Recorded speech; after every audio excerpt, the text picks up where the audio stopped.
जयतुङ्गातटवसते वरमन्त्रालयमूर्ते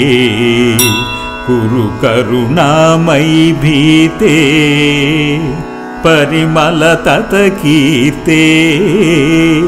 तव पादार्चनशक्ते तव नामामृतमत्ते दिश दिव्यां दृशमूर्ते तव सन्ततभक्ते कृतगीतासु विवृत्ते कविजनसंस्तुतवृत्ते कुरु वसतिं मम चित्ते परिवृतभक्तार्ते योगीन्द्रार्चितपादे योगिजनार्पितमोदे तिम्मन्नान्वयचन्द्रे रमतां मम हृदयं तप्तसुखाञ्चनसदृशे दण्डकमण्डलहस्ते जपमालावरभूषे रमतां मम हृदयं श्रीरामार्पितचित्ते काषायाम्बरयुक्ते श्रीतुलसीमणिमाले रमतां मम हृदयं मध्वमुनीडिततत्त्वं व्याख्यान्तं परिवारे ईडेहं सततं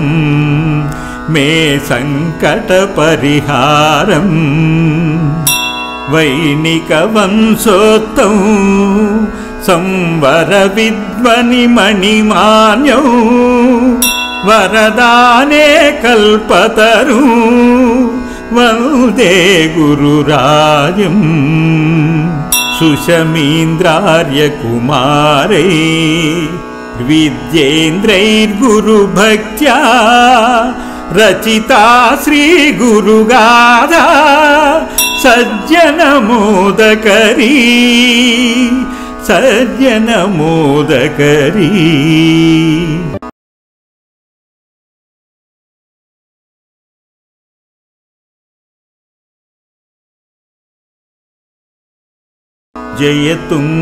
जयतुङ्गातटवसते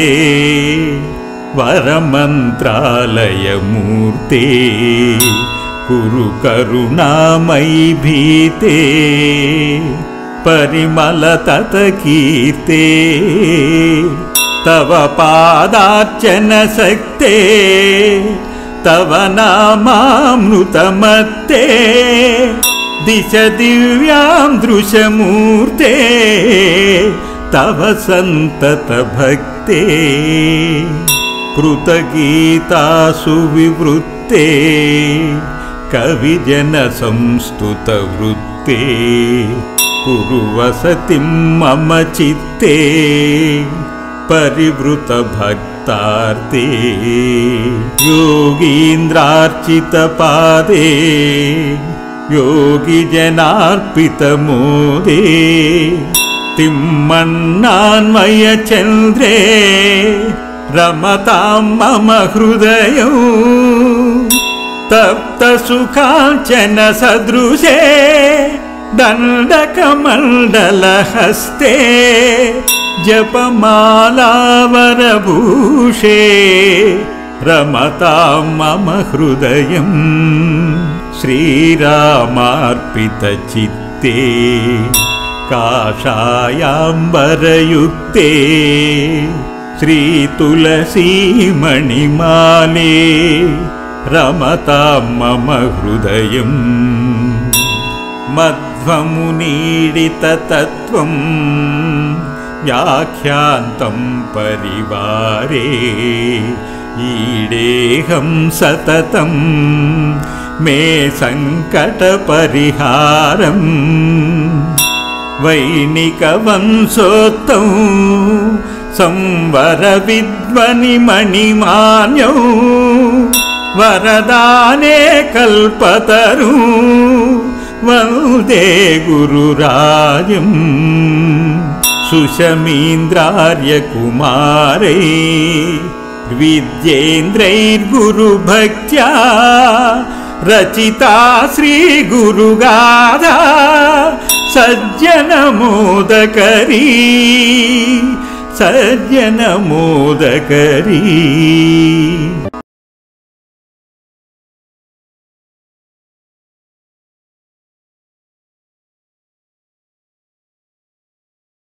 जयतुङ्गातटवसते वरमन्त्रालयमूर्ते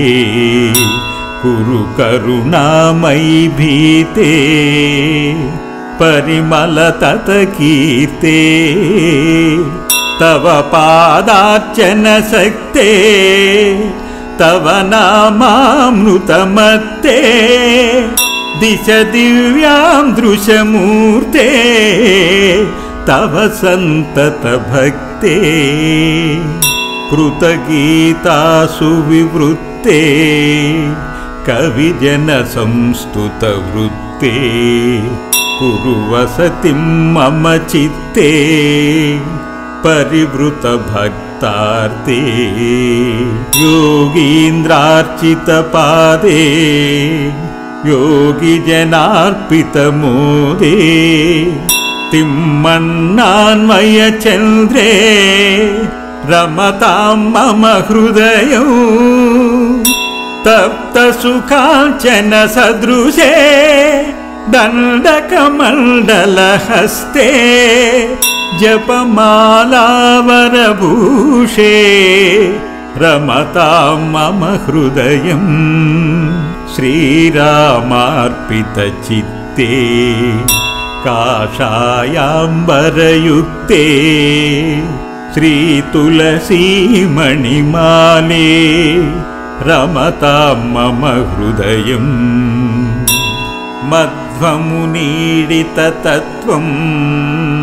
व्याख्यान्तं परिवारे ईडेहं सततं